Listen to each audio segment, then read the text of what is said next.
এ পয়গম্বর, আপনি ইচ্ছা করলে কাউকে হেদায়েত দিতে পারবেন না। হেদায়েতের চাবিকাঠি কার হাতে? ঠিক না? যদি হেদায়েতের চাবি মানুষের হাতে থাকতো, নূহ নবীর সন্তান কেনান কাফের হইতো না। কথা কয় না? হেদায়েতের চাবি যদি মানুষের হাতে থাকতো, তাইলে নূহ নবীর স্ত্রী জাহান্নামী হতো না। হেদায়েতের চাবি যদি মানুষের হাতে থাকতো, লূত নবীর স্ত্রী জাহান্নামী হতো না। হেদায়েতের চাবি যদি মানুষের হাতে থাকতো, আল্লাহ নবীর চাচা আবু তালেব জাহান্নামী হতো না। ঠিক না বেটি? কারণ এত সাহায্য করছে, আল্লাহ নবীকে এত সমর্থন দিছে, এত সাপোর্ট দিছে। তারিখের কিতাব খুলে দেখুন, সমস্ত মক্কার মানুষগুলো একত্রিত হইয়া আবু তালেবের কাছে আসছে, তোমার ভাতিজা মুহাম্মদকে থামাও। আমরা কিন্তু গোটা আরব বিশ্ব এক হয়ে গেছি, আমরা কিন্তু অ্যাকশনে যাব, তুমি কয়জনের মোকাবেলা করবা? বিদায় তোমার কাছে প্রস্তাব দিলাম, তোমার ভাতিজা মুহাম্মদকে থামাও। আবু তালেব আল্লাহর নবীর ডাইকা কই, ভাতিজা এ মুহাম্মদ, আরবের মানুষ সবাই আসছিল এই প্রস্তাব নিয়া, কি দরকার? তুমি এটা বাদ দিয়ে দাও, আমরা সবাই মিলে মিশে চলি।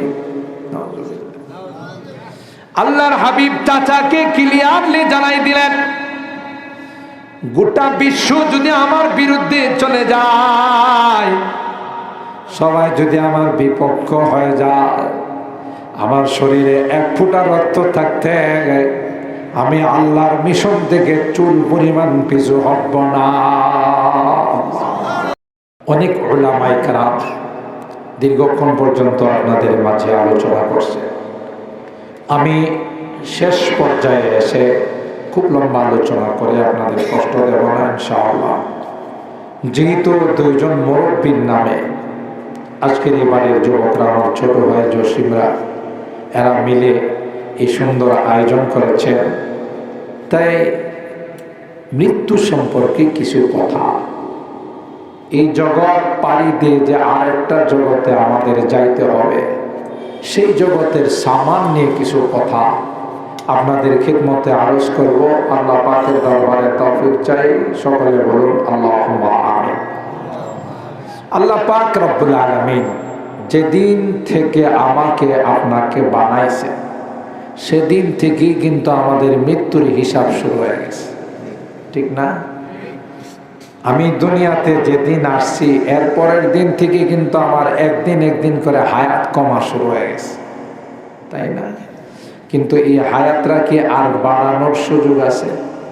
আল্লাহ বলেন, লিকুল্লি উম্মাতিন আজাল ইযা জাআ আজালুহুম লা ইস্তাগফিরুনা সাআ ওয়া লা ইস্তাকদিমুন।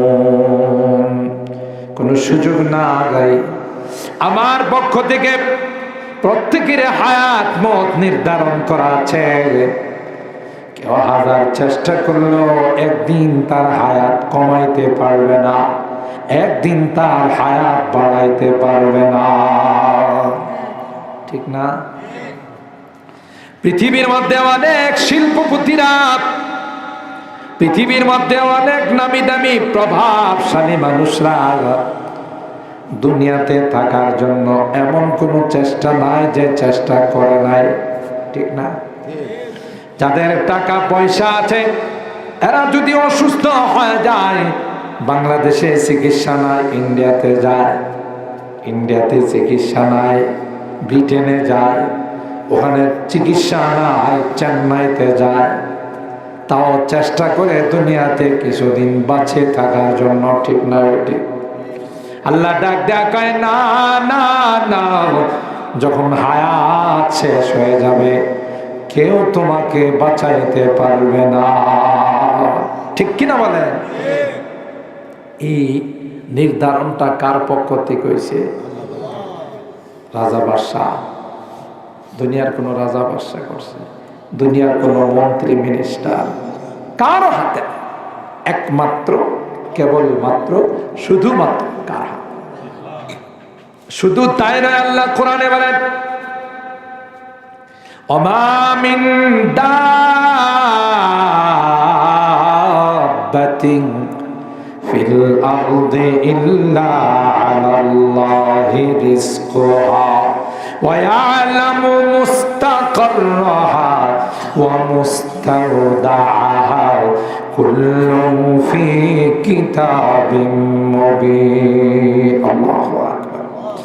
আল্লাহ বলেন, গোলাম, তুমি পৃথিবীতে আসার পূর্বে কোথায় থাকবে, কি খাবে, কোথায় বসবাস করবে, কোন জায়গাতে তোমার বাসস্থান হবে, কোন জায়গা থেকে তুমি কোন সময় বিদায় নেবে, তোমার সৃষ্টির 50,000 বছর পূর্বে আমি আল্লাহ লৌহে মাহফুজে লিখে রাখছি। আচ্ছা, যে জিনিস লৌহে মাহফুজে লেখা আছে, এটা কি কেউ সরাইতে পারবো, হটাইতে পারবো? ক্ষমতা আছে কার? পৃথিবীর কারো ক্ষমতা নাই। আপনারা ঘটনা জানেন সাদ্দাদের। আল্লাহর জান্নাতে যাইব না, নিজে জান্নাত বানাইছে। কে? সাদ্দাদ। বাপরি বাপ, যা আছে সব কিছু দিয়া সাজাইছে। উদ্বোধন করতে যাইব, গেইটে আজরাইল উপস্থিত। স্যার একটু থামেন, কথা আছে। ফকিরের বেশে, অপরিচিত মানুষের বেশে সাদ্দাদ বলল, এই সময়ের মধ্যে ভিক্ষুক তোরে কে আসতে বলল? ভিক্ষার কি আর সময় নাই? আজরাইল আলাইহিস সালাম কানে কানে কয়, স্যার ধমক দেন না, আমি আজরাইল। কি কয়? ধমক দেন না, আমি কিন্তু আজরাইল। এবার কি কলিজা জাগাত আছে?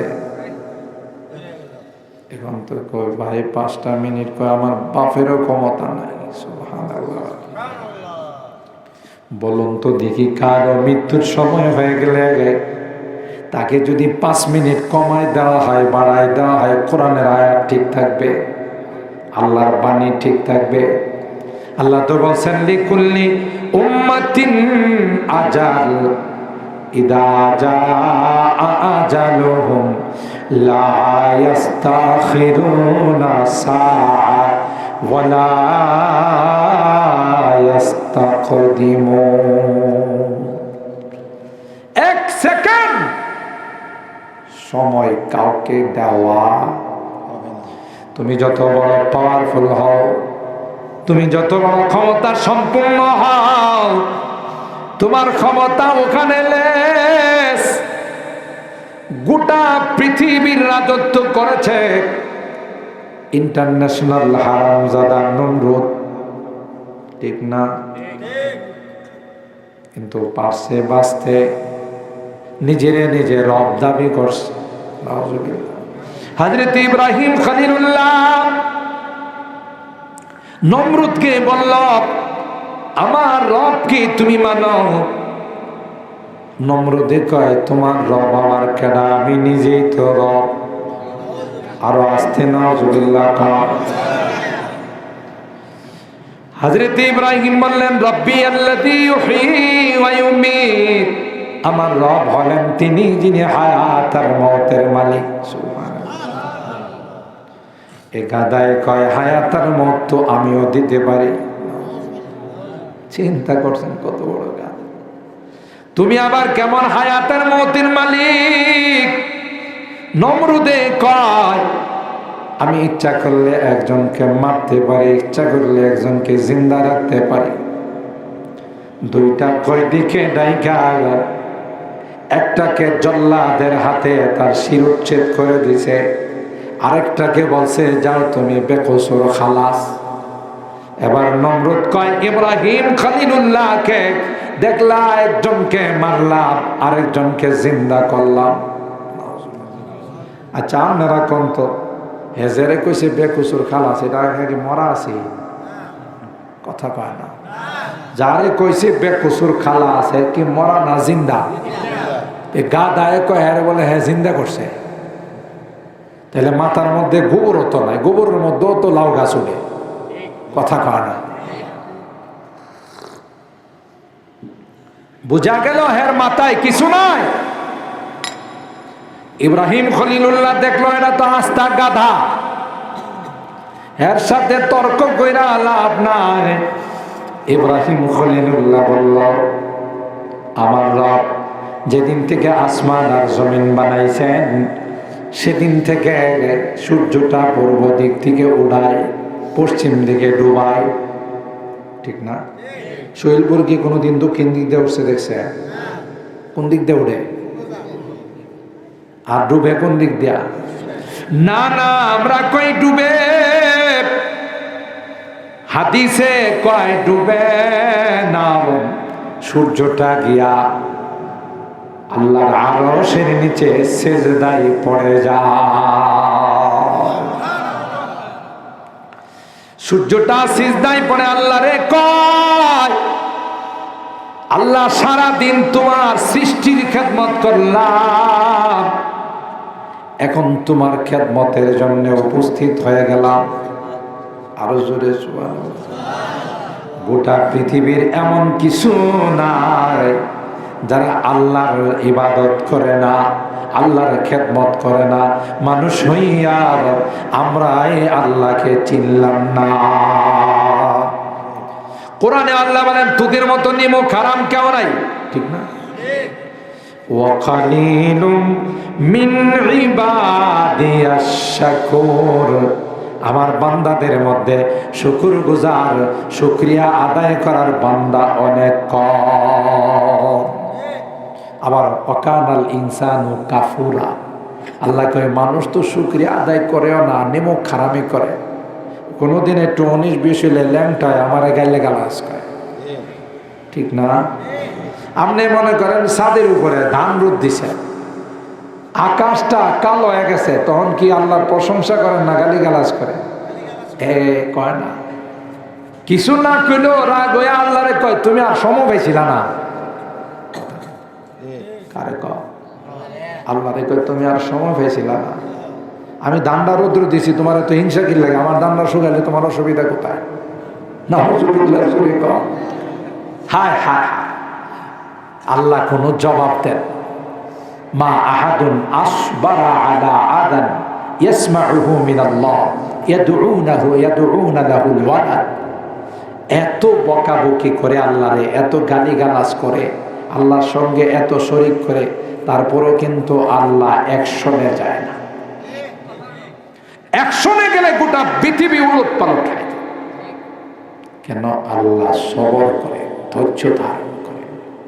ধৈর্য ধারণ না করলে ইসরায়েলের বংশ আল্লাহ নিপাত করে দিত, ঠিক না? এরা যেভাবে অত্যাচার করতেছে আমার ফিলিস্তিনির মুসলমানদের উপর, আল্লাহর আকাশ পর্যন্ত কেঁপে ওঠে, কিন্তু আল্লাহ বলেন দেখি না এদের কপালে হেদায়েত আছে। সুবহানাল্লাহ। ইন্নাকা লা তাহদি মান আহবাবতা ওয়ালাকিন্নাল্লাহ ইয়াহদি মান ইয়াশা। এ পয়গম্বর, আপনি ইচ্ছা করলে কাউকে হেদায়েত দিতে পারবেন না। হেদায়েতের চাবিকাঠি কার হাতে? ঠিক না? যদি হেদায়েতের চাবি মানুষের হাতে থাকতো, নূহ নবীর সন্তান কেনান কাফের হইতো না। কথা কয় না? হেদায়েতের চাবি যদি মানুষের হাতে থাকতো, তাইলে নূহ নবীর স্ত্রী জাহান্নামী হতো না। হেদায়েতের চাবি যদি মানুষের হাতে থাকতো, লোত নবীর স্ত্রী জাহান্নামী হতো না। হেদায়েতের চাবি যদি মানুষের হাতে থাকতো, আল্লাহ নবীর চাচা আবু তালেব জাহান্নামে হতো না। ঠিক না বেটি? কারণ এত সাহায্য করছে, আল্লাহ নবীকে এত সমর্থন দিছে, এত সাপোর্ট দিছে। তারিখের কিতাব খুলে দেখুন, সমস্ত মক্কার মানুষগুলো একত্রিত হইয়া আবু তালেবের কাছে আসছে, তোমার ভাতিজা মুহাম্মদকে থামাও। আমরা কিন্তু গোটা আরব বিশ্ব এক হয়ে গেছি, আমরা কিন্তু একশনে যাব, তুমি কয়জনের মোকাবেলা করবা? বিদায় তোমার কাছে প্রস্তাব দিলাম, তোমার ভাতিজা মুহাম্মদকে থামাও। আবু তালেব আল্লাহর নবীর ডাইকে কই, ভাতিজা এ মুহাম্মদ, আরবের মানুষ সবাই আসছিল এই প্রস্তাব নিয়া, কি দরকার তুমি এটা বাদ দিয়ে দাও, আমরা সবাই মিলে মিশে চলি। আল্লাহর হাবিব চাচাকে ক্লিয়ারলি জানাই দিলেন, গোটা বিশ্ব যদি আমার বিরুদ্ধে চলে যায়, সবাই যদি আমার বিপক্ষ হয়ে যায়, আমার শরীরে এক ফোঁটা রক্ত থাকতে আমি আল্লাহর মিশন থেকে চুল পরিমাণ পিছু হটব না। আর জোরে বলেন আল্লাহ। তখন আবু তালেব আল্লাহর নবীকে বলেছিলেন, এ ভাতিজা, যতদিন পর্যন্ত আমি আবু তালেব জিন্দা থাকব, যতদিন পর্যন্ত আমার গায়ে একটা পশম থাকবে, ওয়াদা দিলাম রে, গোটা মক্কার মানুষ তোমার গায়ে টাচ করতে পারবে না। সুবহানাল্লাহ। এই সময়ে, বিপদের সময়ে এমন একটা আশ্বস্তর বাণী, এমন একটা আশা দেওয়া, এটাকে চারটিখানি কথা মনে করছে, যেখানে সবাই বিরতে। চাচা একা বলছেন, ওয়াল্লাহি লা ইয়াসিলু ইলাইকা বিজামইহিম হাত্তা উসিদা বিতুরাবি দাফিনা, আল্লাহর কসম, সবাই মিলে একত্রিত হয়ে যদি চেষ্টা করে তোমার ক্ষতি করার জন্য, বিন্দু পরিমাণ ক্ষতি করতে পারবে না। সুবহানাল্লাহ। আমি যতদিন বেঁচে আছি। আল্লাহর নবীর চাচার জন্য কান্দে। চাচার মৃত্যুর সময় হয়ে গেছে, আল্লাহর নবী কানের কাছে বৈশা বৈশা কান্দে। চাচা, ইসলামের জন্য আপনার যত অবদান, পৃথিবীর সবার অবদান একত্রিত করলে আপনার অবদানের সমান হবে না। চাচা গো, আমি আপনার কানের কাছে, মুখের কাছে কান লাগায়া বসে নিলাম, জুড়ে বলার দরকার নাই, একটা বার শুধু আপনি আমার কানে কানে পড়ে নিল্লাহ ইলাহা ইল্লাল্লাহ মুহাম্মাদুর রাসূলুল্লাহ সাল্লাল্লাহু আলাইহি ওয়াসাল্লাম। এ চাচা,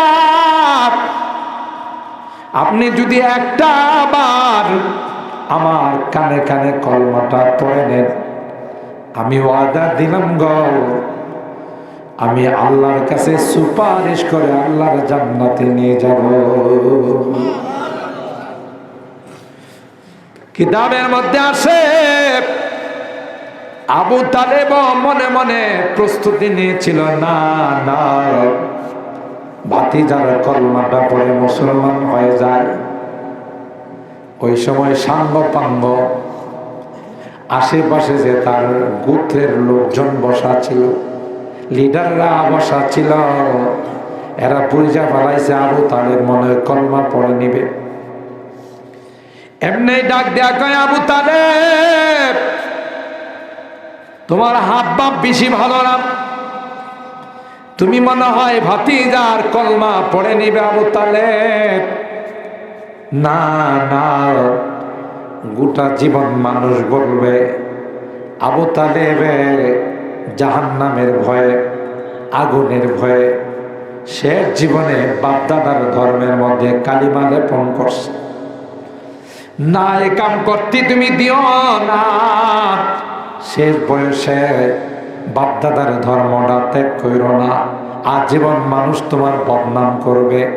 ওই আবু তালেব তখন ওখান থেকে ফিরে গেল আর বলল, ভাতিজা আমি জানি রে তোমার ধর্ম সত্য, তোমার কলমা সত্য রে ভাতিজা, কিন্তু এলাকার মানুষ আমারে মন্দ কইব, সারা জীবন আমার নামে বদনাম গাইব, তাই আমার বাপদাদার ধর্ম নিয়ে চললাম।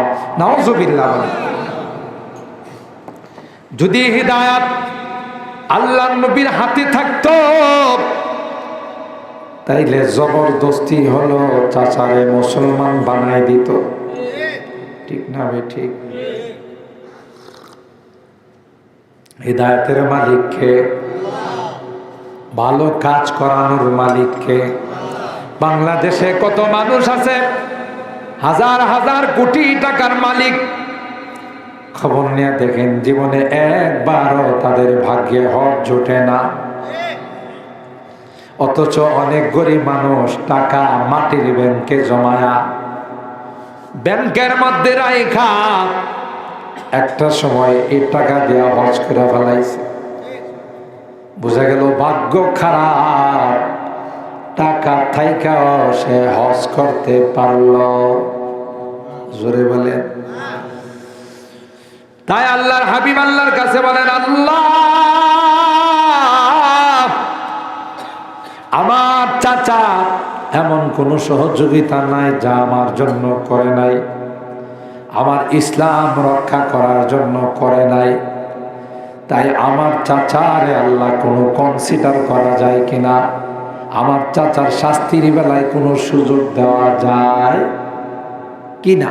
সুবহানাল্লাহ বলেন। অথচ কোনো অমুসলিমের জন্যে সুপারিশ করার কোনো অনুমতি নাই। কিন্তু আল্লাহর হাবিব বলেন, মালিক আমি কি করব? আমার চাচা তো আমার জন্য জান দিছে, ইসলামের জন্য জান দিছে। আল্লাহ পাক ডাক দেয়া কয়, হাবিব আমার জান জান, আপনি যেহেতু একটা আবদার করছেন, আমি আপনাকে খালি হাত ফেরত দেব না। যত মানুষ জাহান্নামে যাবে সবচাইতে কম শাস্তিটা যার হবে তিনি হলেন আপনার চাচা। কিতাবের মধ্যে আসে সবচাইতে হালকা শাস্তিটা আবু তালেবের জন্য বরাদ্দ করা হয়েছে। সেটা হলো একটা স্যান্ডেল পায়ে দেয়া রাখবে, জাহান্নামের স্যান্ডেল। এটার এমন তাপ হবে, এমন হিট হবে, যে হিটের কারণে আবু তালেবের মাথার মগজটা নাক চোখ দিয়া বাহির হবে। আল্লাহু আকবার। আরো জোরে বলেন আল্লাহু আকবার। হযরত নূহ পয়গম্বর, অনেক লম্বা ঘটনা, আমি শুধু মাঝখানে কোট করে বলছি। হযরত নূহ পয়গম্বর প্লাবন যখন শুরু হয়ে গেল, তার কলিজার টুকরা সন্তান কেনান রে ডাক দেয়া কইয়া, বুনাইয়াল কাম্মানা ওয়ালা তাকুম মাআল কাফিরিন। আল্লাহু আকবার। এ আমার কলিজার টুকরা সন্তান, এখনো সময় আছে, তুমি কলমা পড়ে আমার স্টিমারে, আমার কিস্তিতে তুমি আয়সা বলো, তাইলে তুমি জান্নাতি হয়ে যাবে, জাহান্নাম থেকে মুক্ত হয়ে যাবে। ওয়ালা তাকুম মাআল কাফিরিন, তোমার সঙ্গটা তুমি ছেড়ে দাও, সঙ্গ বড় খারাপ। বাংলাতে কথা আছে, সৎসঙ্গে স্বর্গবাস, স্বর্গে বাস, অসৎসঙ্গে সর্বনাশ। ঠিক না?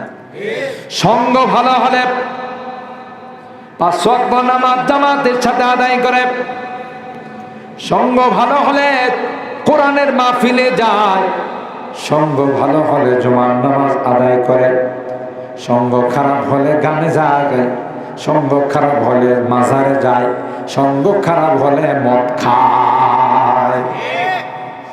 দেখেন না, আবু তালেব রেডি হয়ে গেছিল, কলমাটা পড়েনি, পারে নাই কেন? সঙ্গের কারণে।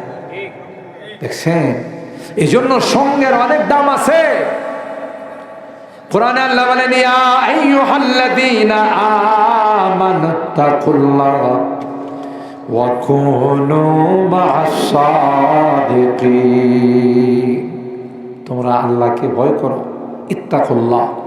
তবে এটা তোমাদের অর্জন হবে না যদি ভালো মানুষের সঙ্গে না যাও। দেখছেন, দেখেন না, একটা মানুষ নামাজ নাই, রোজা নাই, মদ খায়, নেশা করে, ইয়াবা খায়, বাবা খায়, এরও যদি কোনো মতে হাতে পায়ে ধরা 3 দিন চিল্লার জন্য নেওয়া যায়, তার মধ্যে পরিবর্তন হয় না। কেন? 40টা দিন মসজিদের পরিবেশে থাকছে, ঠিক না? জামাতের সাথে তাকবীরে উলার সাথে নামাজ আদায় করছে, জিকির আজকার করছে, তালিম শুনছে, সূরা কেরাত মস্ক করছে, আল্লাহর ঘরের সঙ্গ আসলে পরে দেখা যায় দাঁড়িয়ে দুটিয়ে নামাজে একজন আল্লাহর ওলি। অথচ এই লোকটা মদ খাইতো, কি খাইতো?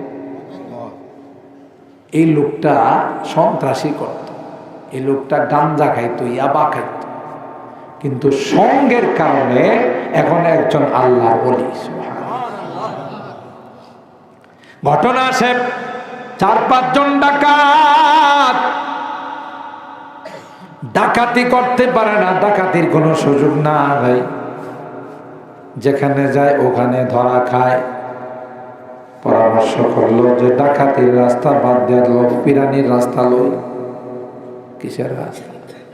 পিরানির রাস্তা। তো একজন আরেকজনে কয়, আমগো কাছে মানুষ মরে দিব, সবাই তো আমাদেরকে চিনে, আমরা সব ডাকাত, আমাদের কাছে কেউ কি জিকির আজকারের লাগে আইব? ডাকাতের সর্দার বলল, না না না, পোশাকটা পরিবর্তন করব, জয়নাল আবদিন সাহেব হুজুরের মতো লম্বা জুব্বা লাগাইব। কথা কয় না?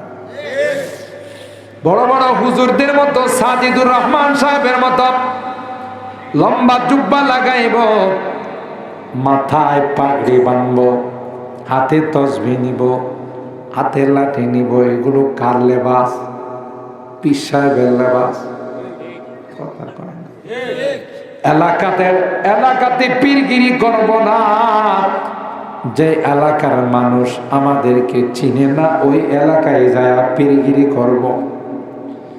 আসলে কি পীরগিরি করবার যাইতেছে না, পেট পালবার লাগে যাইতেছে। উদ্দেশ্য কিন্তু পীরগিরি নয়, উদ্দেশ্য কিন্তু পেট পালা। কিন্তু লিবাসটা ধরছে কার? আল্লাহ ওয়ালাদের, ঠিক না বেটি? বড় জুব্বা লাগায় আলেম ওলামারা, পীর সাহেবরা, মাথায় পাগড়ি বাঁধে আল্লাহ ওয়ালারা, তাসবিহ থাকে আল্লাহ ওয়ালাদের কাছে। কথা কয় না? এক এলাকায় যায় আস্তানা গাচ্ছে, বড় ডাকাত হলেন বড় পীর, আর ছোট ডাকাতরা হলো ছোট পীর।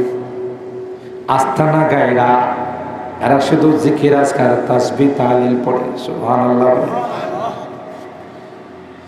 এলাকার মানুষ কয়, আমাদের কপাল, আমাদের এলাকায় আল্লাহ ওয়ালাদের একটা জামাত আইছে। আসলে কি আল্লাহ ওয়ালা ডাকাতের দল? কিন্তু লিবাস দেখা কইতেছে আল্লাহ ওয়ালাদের একটা জামাত আইছে। মানুষই বিশ্বাস নিয়ে আসে, হুজুর একটু পানি পড়া দেন। বড় পিসাব তো আলিমের নামে কুতুব জানে না। কথা কয় না?